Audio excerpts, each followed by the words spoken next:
আসসালামু আলাইকুম সবাইকে। আজকে আমি একটা ক্রাফটিং করব। এটা আমার ফার্স্ট টাইম যেটা আমি বানাচ্ছি। তো চলুন আপনাদের সাথে শেয়ার করি। এখন আমি ফার্স্টে থার্মোকলগুলো কেটে নিব, 4 ভাগ করে নেব।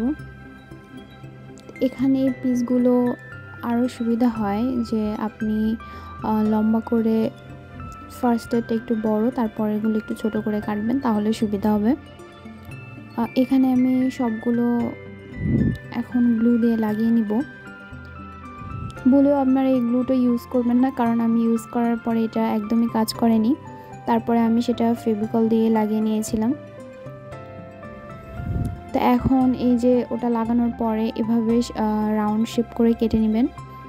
রাউন্ড শেপ করে কেটে নেওয়া হয়ে গেলে তারপরে সাইডে রেখে আমি এখন এটার পাতা বানাতে যাব। পাতা শেপ করে এখন কেটে নিব। এটা এয়ার ডাই ক্লে ছিল। তারপরে এটাতে আমি ছোট ছোট কাঠি কেটে রেখেছি সেগুলো, আর এইগুলো আমি বড় বড় যে থার্মোকলগুলো ছিল সেখান থেকে ছোট ছোট করে কেটে নিয়েছি। তারপরে এটা হাত দিয়ে একটু ছাড়িয়ে নিয়েছিলাম। তারপরে কাঠি বসিয়ে এগুলো আমি একটু ফেভিকল দিয়ে লাগিয়ে নিয়েছি।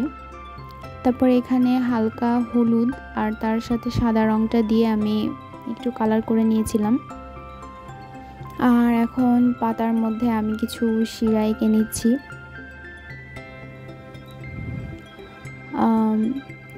এখন সবগুলো পাতা এঁকে নিয়েছি। এই তো ফুলকপি রেডি।